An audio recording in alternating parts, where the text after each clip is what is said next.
আসসালামু আলাইকুম রহমতুল্লাহি ওয়াবারাকাতু। যে সুদকে কুরআনে স্পষ্টভাবে নিষিদ্ধ করা হয়েছে এবং হারাম করা হয়েছে, সেই সুদ কিভাবে পুরো বিশ্বের মুসলমানদের মধ্যে ছড়িয়ে পড়ল এবং পুরো বিশ্বকে গ্রাস করে ফেলল।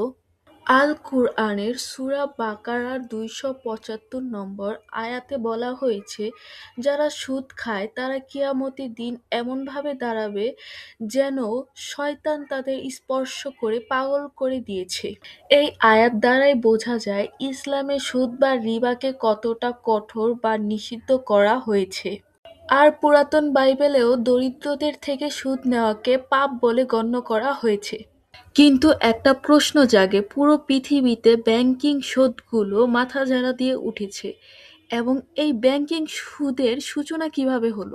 এই সুদকে মডার্ন এবং আকর্ষণীয় করা হয়েছে ব্যাংকিং সিস্টেমের দ্বারা, এবং এটা কিভাবে পৃথিবীকে কন্ট্রোল করছে, এর পিছনেই বা কে আছে?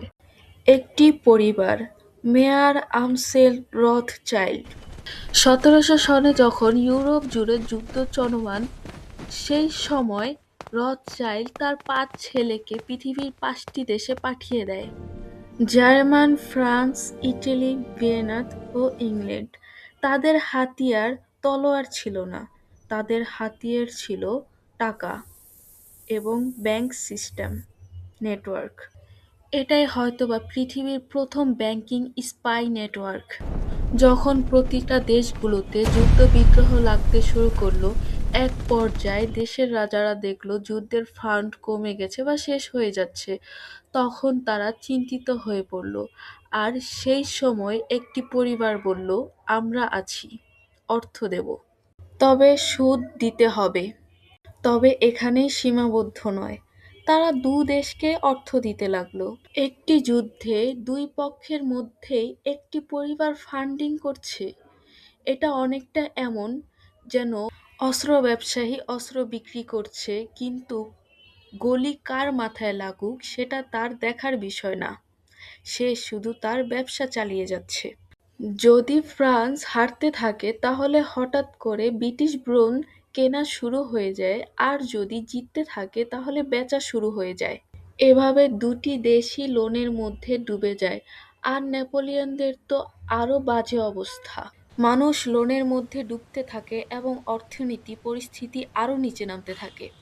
শাসক সিংহাসন হারায়, অন্য শাসক আসে, কিন্তু একটা জিনিস আর বদলায় না, সেটা হচ্ছে রকচাইল্ড। প্রতিটা যুদ্ধে, প্রতিটা বিজয়ে, প্রতিটা সংকটে কোনো না কোনোভাবে এই পরিবার যুক্ত হয়ে থাকে। সেন্ট্রাল ব্যাংক বাড়তে থাকে বিশ্বজুড়ে, আর সাধারণ জনগণ এই লোনের অংশীদার হতে থাকে। বিশ্বে যুদ্ধ বাড়তে থাকে এবং যুদ্ধের অর্থায়ন করে ব্যাংকগুলো। যুদ্ধে দুই পক্ষই লড়তে থাকে, কিন্তু আসল যুদ্ধ তো ছিল ব্যাংকের মধ্যে, আর সেই ব্যাংক সিস্টেমের মালিক রকচাইল্ড, সেই পরিবার। পৃথিবীতে দুই ধরনের শক্তি আছে। এক হচ্ছে দৃশ্যমান, যেটা সচরাচর আমরা সবাই দেখতে পাই, টিভিতে, সোশ্যাল মিডিয়ায় বা বাস্তবে। রাজনীতি, রাজা, রাষ্ট্রপতি বা অন্য কোনো অপশক্তি যা আমরা চাক্ষুষ দেখতে পাই।